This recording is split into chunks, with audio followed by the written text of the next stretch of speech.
la société se mobilise, comment la société met à l'agenda. Et on est donc avec vous, Delphine Lecombe, vous êtes rapporteure à la Commission nationale du droit d'asile et vous êtes membre de l'intersyndicale. Voilà. Pourquoi ? Eh bien, il y a une grève en plein débat sur les demandeurs de refuge, les exilés, les réfugiés et les demandeurs d'asile. C'est la grève dont peu de monde parle, peu de médias parlent, mais nous, on en parle à Mediapart parce que depuis 2 semaines, depuis le 13 février, vous êtes en grève. Et vous êtes en grève, il faut bien préciser, comme ça, je le fais, comme ça, vous allez parler des raisons de votre grève. Ce qu'est cette Commission nationale du droit d'asile, eh bien, c'est la plus importante juridiction de France, c'est la plus rapide et c'est la plus productive. En 2017, 47 814 décisions, soit plus 5 000 par rapport à l'année précédente. Délai moyen par rapport à la justice qui, dans tous les autres domaines, est très lent, 5 mois et 6 jours. Et c'est 2 fois plus vite qu'en 2010. Le siège est à Montreuil et il y a eu l'année dernière 3 607 audiences au rythme de 13 affaires par audience. Voilà le paysage. Et donc, question toute simple, pourquoi êtes-vous en grève ? Alors, on est en grève depuis le 13 février, vous l'avez dit. Parce qu'on est la juridiction la plus importante de France en termes de volume de décisions qui sont rendues. On est aussi la plus rapide, mais on est aussi soumis à une logique productiviste qui fait qu'aujourd'hui, les agents, depuis 16 jours, puisque c'est le 16e jour de grève aujourd'hui, les agents se sont mobilisés. En intersyndicale, ce qu'on défend, c'est un projet de juridiction pour une justice de qualité et pour une justice qui cesse de faire primer les objectifs chiffrés sur la qualité des décisions rendues. Du coup, en intersyndicale, on porte plusieurs revendications. D'abord, une revendication qui porte sur le statut des agents et notamment deux fonctions particulières. La fonction des secrétaires d'audience pour qu'on adapte mieux leur statut à leur véritable... Vos schémas d'illustration de tout ça. À leurs compétences et à ce qu'ils et ce qu'elles font vraiment. Et aussi le statut du rapporteur à l'instruction. Je suis rapporteur à l'instruction à la Cour nationale du droit d'asile. Rapporteur qui est, d'après plusieurs rapports, dont le rapport de la MIJA de 2014, la pierre angulaire. La MIJA, c'est la mission indépendante des juridictions administratives. Et qui est donc, les rapporteurs à l'instruction qui sont la pierre angulaire de cette institution. On est 218, on est 90% de contractuels, ce qui est quand même particulièrement étonnant. 90% de contractuels. Donc vous êtes dans un statut précaire. Exactement. Alors que c'est vous qui rapportez pour dire il faut accepter, il ne faut pas accepter. Exactement. Et alors qu'on est vous avez une responsabilité au nom de l'État. On a une responsabilité, on est sur une fonction régalienne, on a un travail permanent. Et en plus, d'après les prévisions, la hausse des demandes d'asile ne va pas s'arrêter. Donc en plus, avec une prévision. Pourquoi cette précarité ? Pourquoi l'État a développé cette précarité vous concernant ? On nous répond que c'est dans l'air du temps. Et j'ai l'impression que ce qu'on voit dans la politique actuelle. C'est le avec, CDD reconductible. La SNCF et la politique de dépeçage de la fonction publique, on nous répond que c'est dans l'air du temps. Et nous, ce qu'on répond, c'est que c'est dans l'air du temps, mais malgré tout, le président s'est engagé pour les fonctions régaliennes à ne pas utiliser de contractuels. Et la loi prévoit d'ailleurs qu'on puisse être titularisé. Donc nous, on demande cette déprécarisation. Et en plus, aussi passer à une reconnaissance du fait qu'on soit la pierre angulaire de cette juridiction, avec l'intégration du rapporteur à la formation de jugement. On a d'autres revendications autour de la charge de travail, puisqu'on a notamment les rapporteurs un objectif chiffré. On doit instruire 325 dossiers par an. C'est 2 à 3 dossiers par jour, donc c'est 2 à 3 vies par jour. C'est énorme.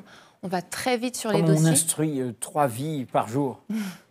Alors, quand les demandeurs d'asile sont déboutés à l'OFPRA, ils déposent un recours devant la Cour nationale du droit d'asile et nous, on reçoit leur dossier. Dans leur dossier, il y a leur récit initial, où ils racontent pourquoi ils ont quitté leur pays, pourquoi ils demandent l'asile. Il y a aussi la transcription de l'entretien qu'ils ont fait à l'OFPRA, la décision de l'OFPRA. Et là, ils nous déposent un recours. La décision de l'OFPRA indique pourquoi ils n'ont pas obtenu le statut. Et eux, ils vont répondre dans leur recours. Et nous, on analyse tout ça. Parfois, ils nous apportent des pièces complémentaires pendant la durée de l'instruction. Et nous, on écrit un rapport qu'on va lire pendant l'audience, où on fait l'état des faits de ce qui s'est passé, où on fait une analyse à la fois géopolitique et juridique de leurs craintes en cas de retour dans leur pays.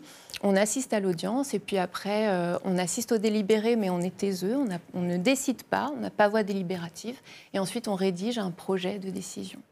Alors, voilà. Dans l'article que nous avons fait, que Michel Henry a fait sur votre combat, votre grève, il souligne ce que vous disiez là sur cette accélération, que c'est en 2015 qu'on est passé presque à une sorte de justice administrative d'abattage concernant le droit d'asile. Alors, qu'est-ce qu'est ce tournant de 2015 sous la présidence précédente ? Alors oui, l'obsession des délais n'est pas le fait de ce gouvernement. Elle était déjà là dès la loi de juillet 2015. Il faut savoir aussi qu'on est une juridiction particulièrement soumise aux politiques et aux politiques. On a quand même en moyenne, depuis une trentaine d'années, 2 réformes par an. Donc c'est un peu dur à encaisser pour les agents. Et d'ailleurs, avec l'obsession de l'immigration, etc. Exactement. À chaque fois, une nouvelle disposition répressive, un nouveau débat qui empuantit l'atmosphère, etc. Bien sûr. Et ce qui est intéressant, c'est que le projet de loi qui a été présenté mercredi dernier a été qualifié d'inutile dans l'avis qui a été produit par le Conseil d'État au gouvernement. Mais pour en revenir à votre question, oui, la loi de 2015, déjà, elle a imposé une réduction des délais avec une nouvelle procédure qui a été mise en place à la Cour. C'était de ne plus faire uniquement des audiences collégiales avec 3 juges, mais de passer un certain nombre de dossiers en audience à juge unique pour aller plus vite, de mettre en place une procédure accélérée. Les délais. Alors, très concrètement, votre grève, vous l'avez reconduite en début de cette semaine. Est-ce qu'il y a des négociations ? Est-ce que vous voulez une grève reconductible indéfiniment ?